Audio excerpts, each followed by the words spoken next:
আসসালামু আলাইকুম সুপ্রিয় দর্শক, শুভেচ্ছা জানবেন। মার্কিন প্রেসিডেন্ট ডোনাল্ড ট্রাম্পের উপরে হামলা এবং তাকে হামলা করার চেষ্টা, এই সব কিছু কি সাজানো নাটক, পূর্ব পরিকল্পিত, মঞ্চস্থ হয়েছে? এরকম একটা প্রশ্ন সামাজিক যোগাযোগ মাধ্যমে ব্যাপকভাবে ছড়িয়ে পড়েছে। কেন এই ধরনের প্রশ্ন উঠল? এই ধরনের হামলাগুলো কেন সাজানো নাটক বলা হচ্ছে? বাস্তবে কি হয়েছিল এবং গণমাধ্যমগুলোতে কি আসছে? এই সব কিছুই বিশ্লেষণ করব এই কন্টেন্টে। আমি আনোয়ার সাদি আপনাদের স্বাগত জানাচ্ছি। প্রথমেই আপনাদেরকে বলি যে কখন এই আলোচনা সামনে এলো ব্যাপকভাবে। সম্প্রতি হোয়াইট হাউস করেসপন্ডেন্ট অ্যাসোসিয়েশনের একটা ডিনারে মার্কিন প্রেসিডেন্ট ডোনাল্ড ট্রাম্প সস্ত্রীক এবং তার সরকারের শীর্ষ স্থানীয় বেশ কয়েকজনকে নিয়ে যোগ দিয়েছিলেন এবং ওয়াশিংটনে হিলটন হোটেলের ভূগর্ভস্থ মাটির নিচে একটা হলরুমে এই ডিনার অনুষ্ঠিত হচ্ছিল এবং তখন এই হলরুমের বাইরে 7 থেকে 8 রাউন্ড গুলির শব্দ পাওয়া যায়। একজনকে গ্রেফতার করা হয়, হুড়োহুড়ি লেগে যায় ভেতরে। ডোনাল্ড ট্রাম্প সহ নীতি নির্ধারকদেরকে আহ সামরিক বাহিনী বা তাদের আইন শৃঙ্খলা বাহিনী নিরাপদে সরিয়ে নিয়ে যায় এবং এই ঘটনা বিশ্বজুড়ে তোলপাড় শুরু করে। এরপরই গণমাধ্যমগুলোতে, সামাজিক যোগাযোগ মাধ্যমগুলোতে ব্যাপকভাবে ছড়িয়ে পড়ে যে এটি একটি সাজানোর নাটক এবং এই যে এই ঘটনায় যে সন্দেহভাজন হামলাকারী তাকে গ্রেফতার করা হয়েছে এবং মার্কিন প্রেসিডেন্ট ডোনাল্ড ট্রাম্প বলেছেন যে ইরান এর সঙ্গে জড়িত নয়। অর্থাৎ এই নিয়ে অনেক কিছু হয়েছে। এখন ওয়াশিংটন পোস্ট কিংবা গার্ডিয়ান কিংবা আন্তর্জাতিক যেসব গণমাধ্যমগুলো রয়েছে সেসব গণমাধ্যমগুলো বলছে যে এরপরে ব্যাপকভাবে এই রটনা রটেছে, যে অনেকেই মনে করছেন যে এটি একটি সাজানো নাটক। এই হামলাটি মঞ্চস্থ হয়েছে মাত্র যাত্রাপালার মতো। কিন্তু তারা ফ্যাক্ট চেক করেছে, অনেক গবেষণা করেছে, করার পর বিভিন্ন লোকের সঙ্গে কথা বলেছে এবং কথা বলার পর তারা নিশ্চিত হয়েছে যে এটা সত্যিকারেরই একটা হামলার প্রস্তুতি ছিল, যার টার্গেট হয়তো ডোনাল্ড ট্রাম্প এবং তার টিম থাকতে পারে। আইনশৃঙ্খলা বাহিনীর তরফ থেকে স্পষ্ট করে বলা হয়নি, কিন্তু বলা হচ্ছে যে এটি একটা রিয়েল, মানে নাটক নয়, একটা হামলার প্রস্তুতি ছিল।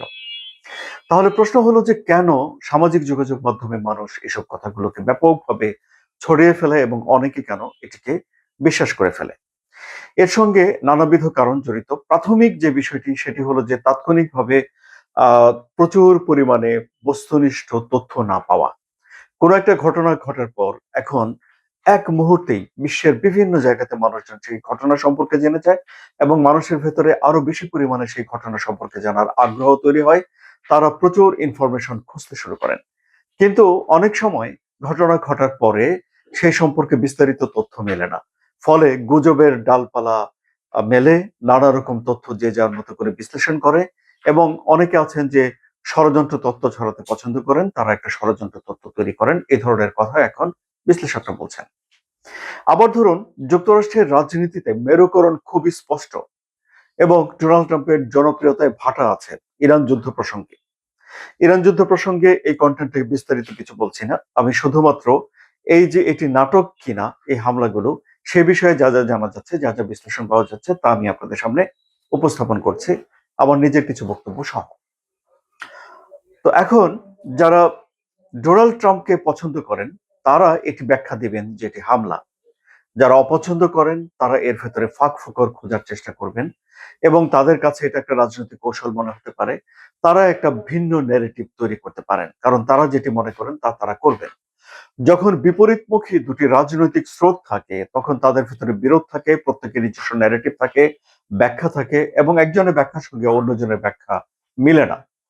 ফলে নানা রকম বক্তব্য সেখানে তৈরি হয় এবং এরই ফাঁকে এই ধরনের একটা ব্যাখ্যাও সেখানে তৈরি হয়ে থাকতে পারে যে মার্কিন প্রেসিডেন্ট ডোনাল্ড ট্রাম্প সহানুভূতি পাওয়ার জন্য, রাজনৈতিকভাবে লাভবান হওয়ার জন্য এই ধরনের একটা ঘটনা মঞ্চস্থ করেছেন বা এটি অন্য কেউ করেছে বা সাজানো হয়েছে, এই ধরনের অভিযোগগুলো করা হয়েছে।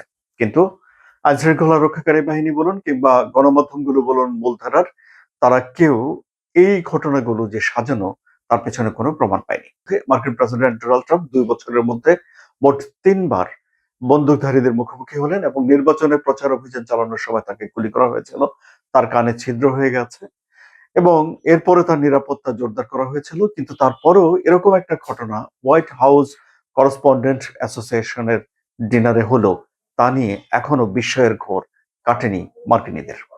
আলোচনা কেমন লাগলো? যদি ভালো লাগে তাহলে সাবস্ক্রাইব করে চ্যানেলের সঙ্গে থাকুন। ধন্যবাদ সবাইকে।